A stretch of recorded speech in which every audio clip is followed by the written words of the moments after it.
አብዛኛው ጊዜ መፍትሄ ያጣችሁለት ችግር አጋጥሟችሁ ያውቃል? ብታስቡ ብታሰላስሉ ያንን ነገር የምትፈቱበትን ምርጥ መንገድ ልታገኙ አልቻላችሁ። ስለዚህ መኳተኑን ቀጥላችኋል። ብዙ ጊዜ እናገራለሁ፣ ግባችሁን ጻፉና እነዛን ግቦች ለማሳካት ድብቁ ህሊናችሁ ይሰራል ብያለሁ። ወደ ችግሮቻችሁም ስንመጣ መጽሐፍ መፍትሄው ሊሆን ይችላል። ለምሳሌ አንድ ችግር አጋጠማችሁ በል። ልክ ግባችሁን ብትናርጋችሁ እንደምትጽፉት ሁሉ ችግራችሁንም ምኑ ጋር እንደጎደለ የቱን ማስተካከል እንዳለባችሁና ከተስተካከለ ምን አይነት ለውጦች እንደሚመጡ በግልጽ በወረቀት ላይ ማስፈር አለባችሁ። አሁን እንደዛ ስታረጉ መፍትሄውን ወዲያውኑ ታገኛላችሁ። ብዙ ጊዜም የሚፈጠረው ይህ ነው። ችግሮቻችሁን ግልጽ ባለ ወረቀት ላይ እየጻፋችሁ ባለበት ሰዓት ላይ ሰብኮንሺየስ ማይንዳችሁ ወደ ኮንሺየስ ማይንዳችሁ የሆነ ሐሳብ ያወራውራል። እንዴ እስካሁን እንዴት ይሄንን አላሰብኩትም ብላችሁ መፍትሄ ታገኛላችሁ። አሁን እስከ ዛሬ መፍትሄው የት ነበር ካላችሁ ሰብኮንሺየስ ማይንዳችሁ ሬኮርድ አድርጎ አስቀምጦታል።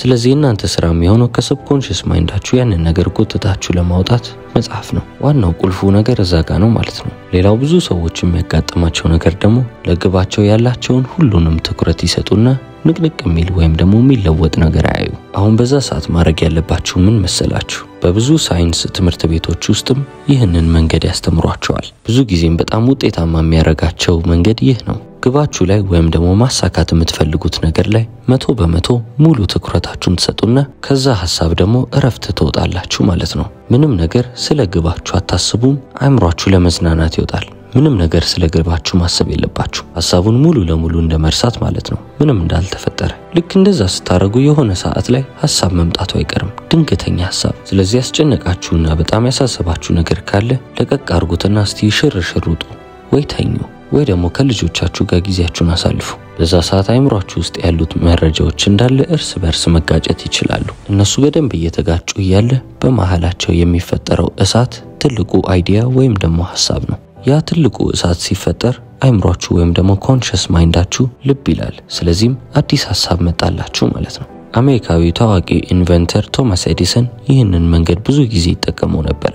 የሚሰራቸው ፈጠራዎች ላይ ምንም አይነት ሐሳቦች ሳይመጡለት ሲቀሩ እዛው ላብራቶሪ ውስጥ የሚተኛበትን ወንበር አዘጋጅቶ እዛች ወንበር ላይ ይተኛል። ነገር ግን ከወንበሩ ስር እንደ ትሪ አይነት ሰፋ ያለ ብረትን ከታች ያስቀምጣል። ወንበሩ ላይም ጋድም እንዳለ በእጁ ትንሽዬ ብረት ይይዛል ማለት ነው። ልክ እንቅልፍ ሲይዘው ያቺን ብረት ከእጁ ላይ መልቀቁ አይቀርም።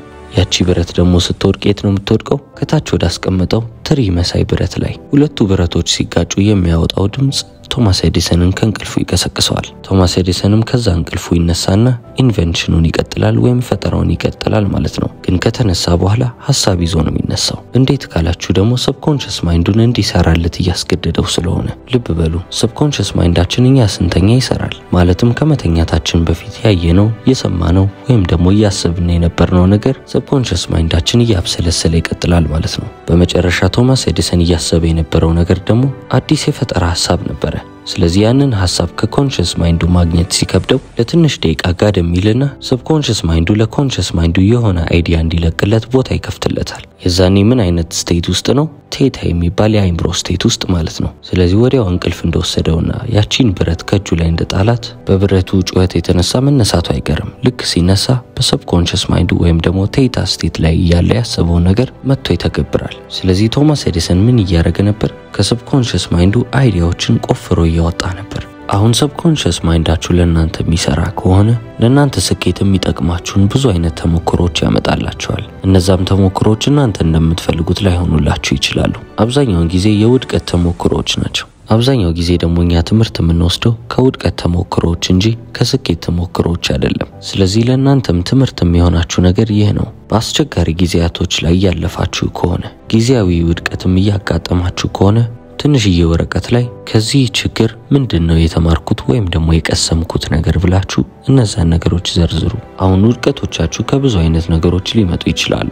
በቢዝነስም፣ በግንኙነቶቻችሁም፣ በሽያጮቻችሁም ላይ ወይም ደግሞ በግል ህይወታችሁ። ብቻ ከዛ ነገር የተማራችሁትን ነገር ማስፈሩ እንዳትረሱ። በጣም የሚያስገርመው ነገር የተማራችሁትን ነገር እየጻፋችሁ በሄዳችሁ ቁጥር እነዛን ስህተቶች ከመድገም በጣም ትቆጠባላችሁ። ነገር ግን ሁሉ ጊዜ ማስታወሱ፣ ችግሮች ሲያጋጥሟችሁ ከዚህ ምንድነው መማር ያለብኝ ብላችሁ ካላሰባችሁ ከዛ ችግር የምትማሩበትን ነገር በፍጹም አታገኙ።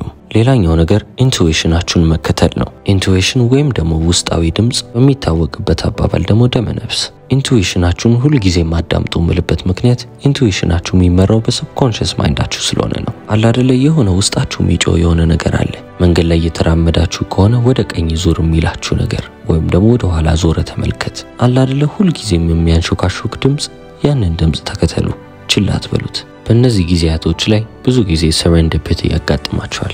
ሰረንዲፒቲ ማለት ደግሞ ያልታቀዱ ግን ደግሞ የሚያስፈልጉ አጋጣሚዎች። እነዛን አጋጣሚዎች ወደ ህይወታችሁ ማምጣት ትችላላችሁ። እናንተ የምትፈልጓቸው ነገሮች ናቸው፣ ግን ደግሞ አላቀዳችሁባቸው። ድንገት ግን በህይወታችሁ ሲከሰቱባችሁ ትመለከታላችሁ። ለምንድነው እንደዛ የሚሆነው ካላችሁ፣ አሁን ለምሳሌ እናንተ በህይወታችሁ ደስተኛ መሆን የምትፈልጉ ከሆነ ደስተኛ የሚያደርጓችሁ ብዙ አይነት አጋጣሚዎች ያጋጥሟችኋል። አሁን እነዚህ አይነት አጋጣሚዎች የማያጋጥሟችሁ ከሆነ ደግሞ ሲጀመር የምታባረሩትን ወይም ደግሞ የምትፈልጉትን ነገር አታውቁም ማለት ነው። ስለዚህ በህይወታችሁ የምትፈልጉት አይነት አጋጣሚ እንዲያጋጥማችሁ መጀመሪያ መሆን የምትፈልጉበትና መድረስ የምትፈልጉበትን ቦታ ልታውቁ ይገባል። የኮንሺየስ ጭንቅላታችሁ አሰራር ሎጂካል ነው፣ መንስኤና ውጤትን ያካትታል ማለት ነው። ስለዚህ ይህንን ካረጋችሁ ይህንን ታገኛላችሁ አይነት አሰራር ነው። የሰብኮንሺየስ ማይንዳችሁ አሰራር ግን እንደዛ አይደለም። ሰብኮንሺየስ ማይንዳችሁ የሚሰራው በሲንክሮኒሲቲ ነው። ያላሰባችኋቸውና ያልጠበቋቸው ብዙ ነገሮች በአንድ አይነት ሰዓት ላይ ይከሰታሉ።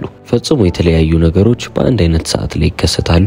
ነገር ግን ደግሞ እነዛ ሁሉ ነገሮች ለእናንተ አንድ ትርጉም ብቻ ነው ያላቸው። እንደዛ ሲሆን የሰብኮንሺየስ እና የሱፐር ኮንሺየስ ማይንዳችሁ ውጤት ነው። ሲንክሮኒሲቲዎችን ቁጭ ብላችሁ የምትፈልጉ ከሆነ እነዛ ነገሮች የበለጠ ሲከሰቱ ታያላችሁ። አሁን ዋናው ጥያቄ ሱፐር ኮንሺየስ ማይንዳችንን እንዴት ነው ወደ ስራ የምናስገባው ወይም ደግሞ አክቲቬት የምናደርገው የሚለው ጥያቄ ነው። አንደኛውና በጣም የሚያዋጣው መፍትሄ ብቸኝነት ነው። በጸጥታ ውስጥ እስቲ ለመቀመጥ ሞክሩ። በፍጹም እንደማትችሉ አውቃለሁ። አብዛኛው ጊዜ ሰዎች ለብቻቸው አንድ ሰዓት ምንም ነገር ሳያረጉ አሳልፈው አያውቁም። ሐሳቡ ብቻ እነሱን ይረብሻቸዋል። ብዙ ሰው ራሱን ለምን ማዳመጥ እንደሚፈራ አላውቅም። ብቻ ግን ጸጥታ ውስጥ መቀመጥ በጣም ይፈራሉ። ነገር ግን ከሱፐር ኮንሺየስ ማይንዳችሁ ጋር ቀጥታ የምትገናኙት በዚህ መንገድ ነው። ራሳችሁን ዘና በማድረግ በጸጥታ ውስጥ መቀመጥ። ምንም አይነት ክላሲካል ሙዚቃ አያስፈልግም። ሰውነታችሁን ብዙ ሊንቀሳቀስ አይገባም። አንድ ቦታ ላይ ቁጭ ብላችሁ ጸጥ ማለት።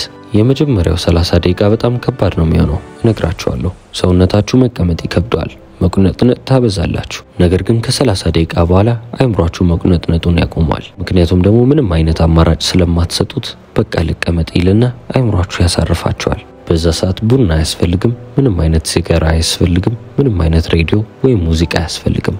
እናንተና እናንተ ብቻ። በቀሪው 30 ውስጥ የሚኖራችሁ ኤነርጂ ባንዴ ይሰክናል። እናንተም ሰከን ያለ ሙድ ላይ ትሆናላችሁ። ራሳችሁንም ቀስ በቀስ ፍሎ ስቴት ውስጥ ታገኙታላችሁ ማለት ነው። ከዛ በኋላ ምን የሚፈጠር ይመስላችኋል? ብዙ አይነት አይዲያዎች ወደ እናንተ አይምሮ ልክ እንደ ጅረት መፍሰስ ይጀምራሉ። በዛች አንድ ሰዓት ውስጥ ብቻ ብዙ አይነት ሐሳቦችን ይዛችሁ ልትነሱ ትችላላችሁ። ቁጭ በማለታችሁ ብቻ ከሰብኮንሺየስ ማይንዳችሁና ከሱፐር ኮንሺየስ ማይንዳችሁ የምትፈልጉትን ነገር ወስዳችሁ ወጣችኋል። ብራያን ትሬሲ ካናዲያን አሜሪካን ሞቲቬሽናል ስፒከር እና ደራሲ። ስለተከታተላችሁኝ አመሰግናለሁ።